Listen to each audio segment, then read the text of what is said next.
ഇന്ന് ഡിസംബർ 24, വിഖ്യാത പിന്നണി ഗായകൻ മുഹമ്മദ് റഫിയുടെ 100ാം ജന്മദിനം.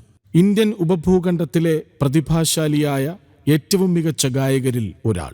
40 വർഷക്കാലം ബോളിവുഡിൽ നിറഞ്ഞുനിന്ന ഗായകൻ. തന്റെ മാസ്മരിക സംഗീതം കൊണ്ട് ആരാധക ഹൃദയങ്ങളിൽ പാട്ടീണത്തിന്റെ രാജകുമാരനായി മാറിയ മുഹമ്മദ് റഫി എന്ന അനുഗ്രഹീത ഗായകൻ, അനശ്വര ഗായകൻ.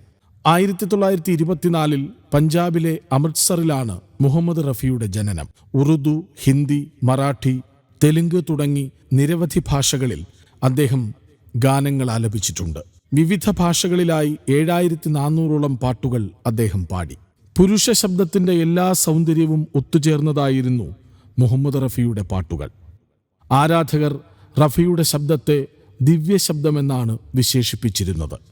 ഹിന്ദി ഭാഷയിലെ ഗാനങ്ങൾ ഏറ്റവും മനോഹരമായ രീതിയിൽ ആലപിക്കാൻ അദ്ദേഹത്തിന് കഴിഞ്ഞിരുന്നു. ഹം കിസി സേ കം നഹി എന്ന സിനിമയിലെ ഗാനത്തിന് അദ്ദേഹത്തിന് ഏറ്റവും മികച്ച ഗായകനുള്ള ദേശീയ അവാർഡ് ലഭിച്ചു. സംഗീതത്തിന്റെ സർവകലാശാല എന്നാണ് പ്രശസ്ത ഗായകൻ ഡോക്ടർ KJ യേശുദാസ് അദ്ദേഹത്തെ വിശേഷിപ്പിച്ചത്.